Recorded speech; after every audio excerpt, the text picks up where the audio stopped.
Hey guys, Mecha Knight here, and I'll be completely honest. This mission I'm doing a log about today didn't actually go on it. But my friend Tom from what I call the Beast Quest world, because of how many similarities it has to the world of the books in mine Beast Quest, recently went on an adventure that was rather frustrating for him. I'm going to do this log anyway, but I know how frustrating it was to him, and so I've got to do this with a clear head, since after hearing it, I can see why he was so frustrated. It seemed like everything was finally lining up. You see, there had long been this legend in Tom's world in Avantia that there was once an evil sorcerer who was so powerful he was taken out by multiple beasts, but that he would arise one day to fight again and destroy the kingdom. Most people claim this to just be some sort of story or myth, but in reality it was the truth. But the actual truth had been skewed over time. Only part of it was true. This person that Tom had to battle with, named Norik, was this myth. They'd once been one of an evil wizard's apprentices. Some people say it was Malval, some say otherwise, although we don't know for sure.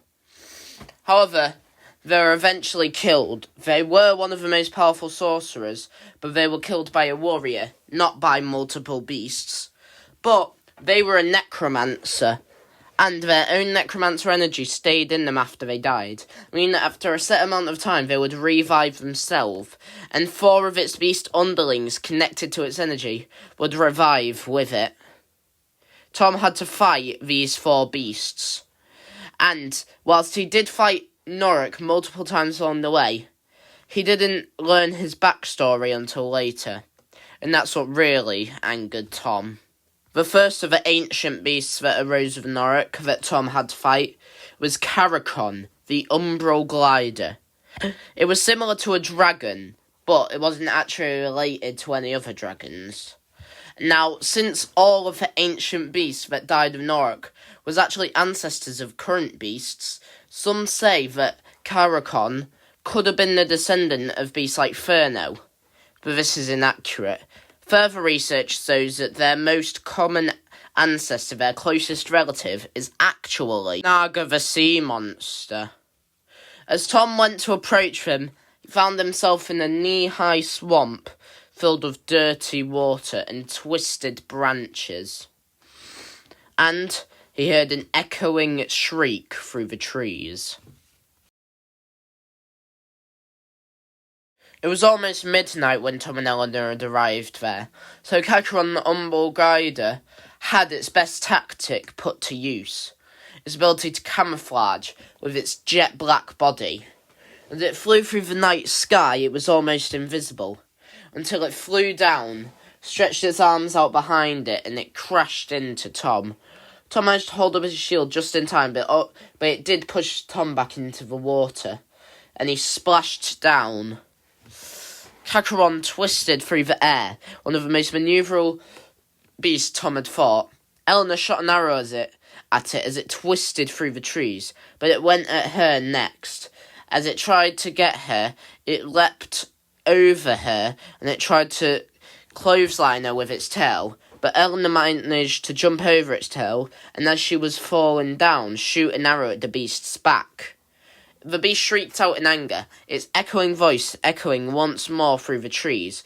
Eleanor landed in the muddy water next to Tom, who had already gotten up and started chasing after the beast, moving to a spot that was open, so that his sword wouldn't be blocked when he tried to fight back once the beast struck again.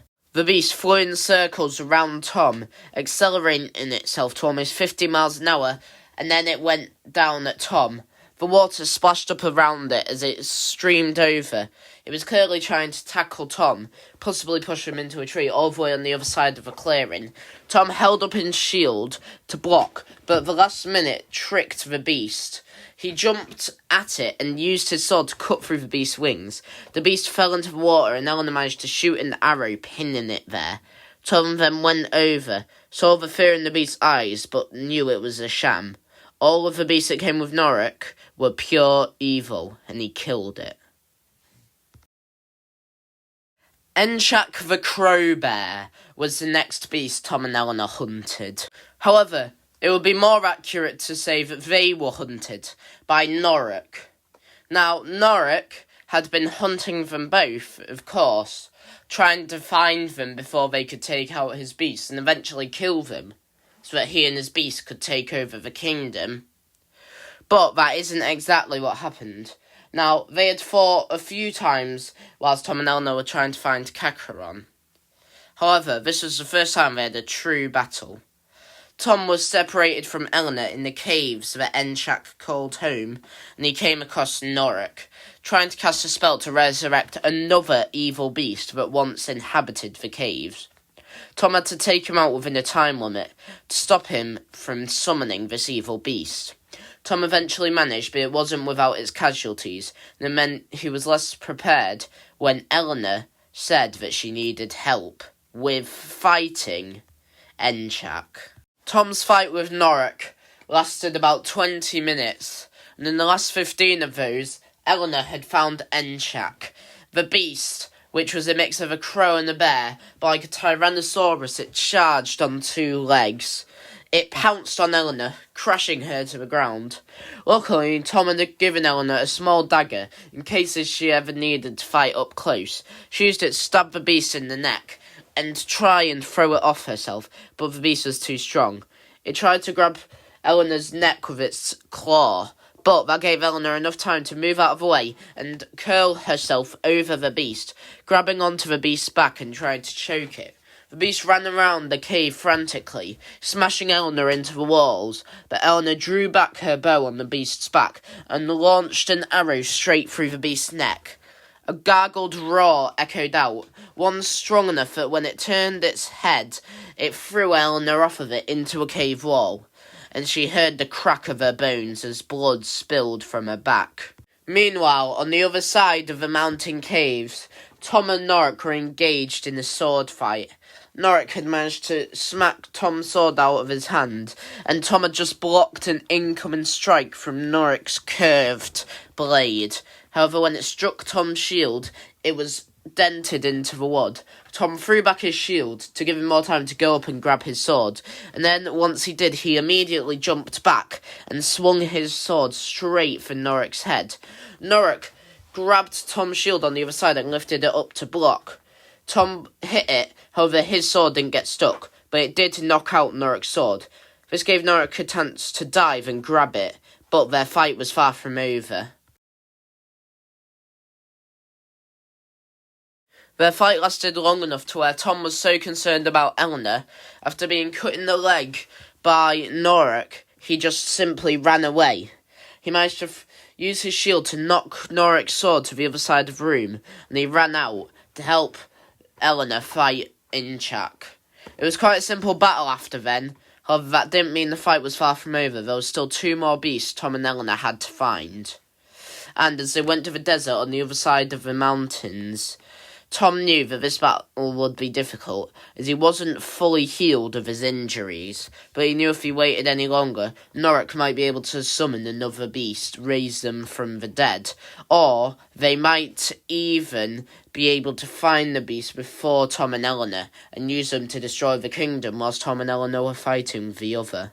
The next beast Tom and Eleanor hunted was Rocksnad, the skull salmon, and whilst the closer one to find would have been the last beast, known as the Wolf Reaper, to throw Norik off their trail, Tom and Eleanor went for this one first. It was known to be the descendant of Sepron, the sea serpent, and maybe even Furno, but we're not sure on that. And whilst Enshak was known to be the descendant of Tagus, the horse beast. Now, Rocksnad could breathe plumes of fire, exploding over the deserts it called home. Compared to the other beasts, which took weeks, Tom and Eleanor actually found Rocksnad relatively quickly. It was up on one of the rocky mesa parts of the desert, in the same place where Tom had fought one of his fusion beasts a few months ago. And Roxnad was simply there. Through the desert, it shifted like a snake, under the sand. Tom could see, but he couldn't tell where, until the beast leapt out from under him and tried to eat him. Tom moved his shield down to block, but the beast shot a plume of fire, and it burnt Tom's shield, something that had happened with other beasts arising in his universe lately, showing that something was wrong. His shield shouldn't be able to be burned. However, Tom managed to grab his sword and attack it at the beast's head, the beast itself looking like it was decaying, showing evidence that it might have been one of the beasts that arose with Norik, not fully aware of its surroundings, and not fully arisen yet. In the end, all Tom had to do, essentially, was just fight off the beast. It dragged Tom through the sand, melting it into glass as it boomed its plumes of flames. Tom simply used his shield to fend off the beast, and his sword to cut it up even more. As the beast's mouth stretched like snakes, its jaw unhinged to swallow Tom whole, and it flew through the sands around Eleanor. Eleanor managed to pelt it with arrows, melting its flesh. Eventually, the beast died, trying to lunge at Tom again. Essentially, Tom had worn it out enough to where Eleanor's arrows had finished it off, and it was time for Tom and Eleanor to hunt the final beast. But with Norik knowing which one they were hunting now, they were in for the battle of a lifetime.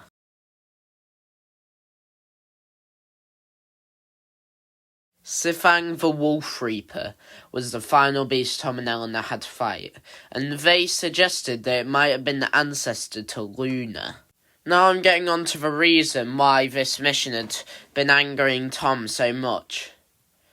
For a while, we had hypothesized that Norik was the opposite version of me. In Tom's reality, everything must have an opposite, and we thought that since I'd been to his dimension enough times, I must have an opposite, and that was it. However, during this mission to fight Sifang, Tom learned about the truth. He wasn't angry that he had guessed wrong. He was angry that he couldn't use Norik to explain everything going on in his world. How all the beasts seemed to be able to have different magic than the ones all the others had. Being able to defy his immunities from his shield. How their different magic looked like veins. That couldn't have been explained as a new type of magic from Norik because, well, Norik hadn't been alive for the past 3,000 years. This was revealed during Tom and Norik's final fight. Sifang the Wolf Reaper was one of the most powerful beasts Tom had ever fought, with psychic abilities and the ability to throw darkness almost. As they entered the forest where it appeared, it simply came out of nowhere, ready to attack them. And on its back was Norik. He had clearly found the beast first, probably when Tom and Eleanor had been fighting Roxnad. Norik challenged Tom, clearly trying to anger him, raring him to fight. He leapt off of Sifang, which led Tom to put up his shield to block Norik's sword blow, but it was a trick. As Sifang jumped down, it swung its hand, using the blade on the end of its forearm to try and hit Tom. But Tom was prepared for that as well. He swung his sword to hit against the blade on the beast's forearm, which didn't do anything, but it did make sure Tom wasn't hit. And as he hit Norik, it meant Norik's sword fell out of his hand, falling to the dirty ground. Sifang spun around, ready to charge at Tom again, with the tree next to Tom falling down, ready to smash on him thanks to Sifang's psychic abilities. Norik scrambled for a sword, but Eleanor jumped at him, wrestling him to the ground with her dagger, and then grabbing an arrow and just stabbing it through his forearm.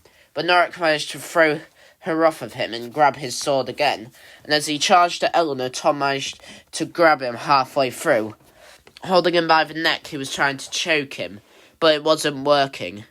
As Tom fell back to the ground, thanks to Norik, Sifang jumped at him, clearly moving the dirt around him to bury Tom. And then he simply jumped down with his claws, ready to crush Tom.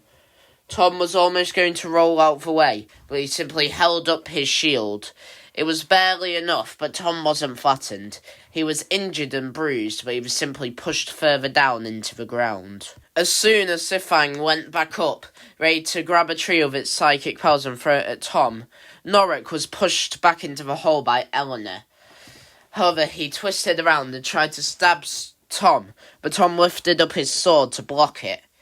Tom tried to stab Norik once he was down, but Norik kept blocking it. As they went through the sword battle, each blocking their swipes of their own swords, Tom managed to get Norik's sword lodged in his shield. He threw his shield back. Eleanor grabbed it and pulled the sword out, throwing it off into the trees. And then Tom swung again, but Norik managed to jump out of the way, diving. And he simply ran off. Eleanor ran after him to fight him, but Sifang was left there with Tom, throwing trees at him to try and knock Tom down. Tom avoided all of them, but with Sifang's ability to float, he didn't really have any way to fight back.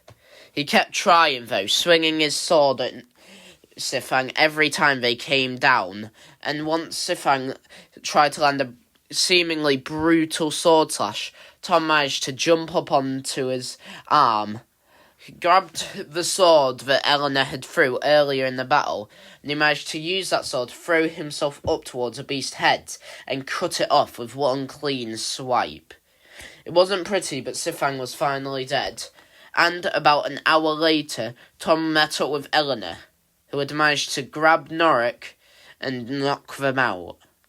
And they sent Norik to the dungeons, using magical locks to lock them up, where they would be trapped in Avantia's vault, hopefully for the rest of eternity.